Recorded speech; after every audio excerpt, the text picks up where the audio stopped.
All right, Meal Prep Mondays. We're here with food and nutrition consultant Shauna Thomas. Look, we're talking about going back to school, but also back to work because some of this stuff, like I'm ready to dig in. Yeah. So what do we have? How long? We've been up for a while. Yeah, been up for a while. Hangry. Ready for lunch. Yeah. Perfect. So back to school, right? I don't want to talk about it either, but it's happening.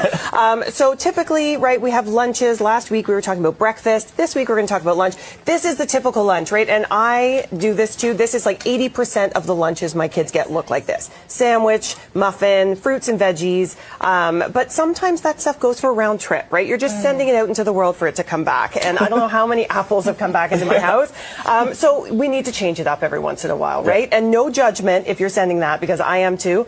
But let's talk about some things you can do using the food you have in your fridge, meal prepping, right? So that you don't have those chaotic mornings making lunches. This is a turkey freezer burrito. So with 1 pound of turkey, some black beans, if your kids are into those, not always, right? But like you said, this can be for us too. A little you bit of hide it, right? Yeah, you just hide it in there.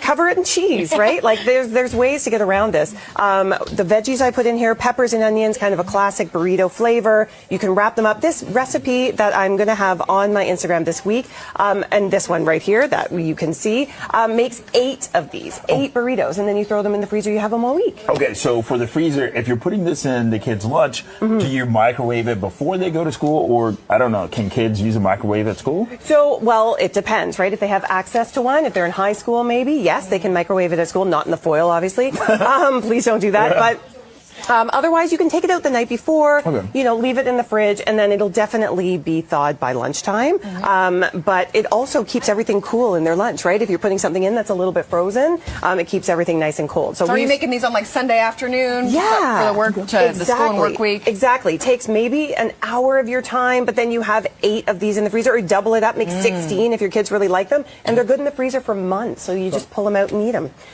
This one is really good. These are spaghetti and meatball nests. I love these because you're using up leftovers, right? Leftovers are huge, and not a lot of people like to just eat the same food again, so repurpose it into a lunch. And you can look at these.